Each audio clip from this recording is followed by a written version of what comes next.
Fil-Konferenza Nazzjonali tal-Kummissjoni għal Persuni b'Diżabilità, is-CRPD, tnieda rapport wara li tlesta studju li foka fuq il-bżonn li l-persuni b'diżabilità jibqgħu jgħixu l-bogħod mill-istituzzjonijiet.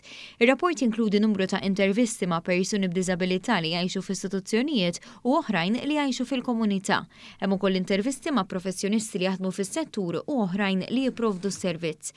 Fih joħroġ ċar kemm persuni b'diżabilità għandhom bżonn aċċess għal xibka sieħa ta' servizzi li flimkien jipprovdu l-assistenza meħtieġa biex dawn in-nies jgħixu fil-komunità b'mod indipendenti.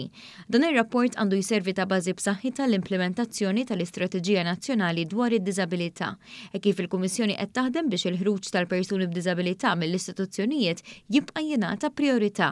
Id-dritt li tgħix b'mod indipendenti u fil-komunità huwa stabbilit kemm fil-Karta Soċjali Ewropea kif ukoll fil-Konvenzjoni tal-Ġnus Magħquda dwar id-drittijiet tal-persuni b'diżabilità. L-itnejn li huma ġew ratifikati u implementati minn Malta bħala Stat membru.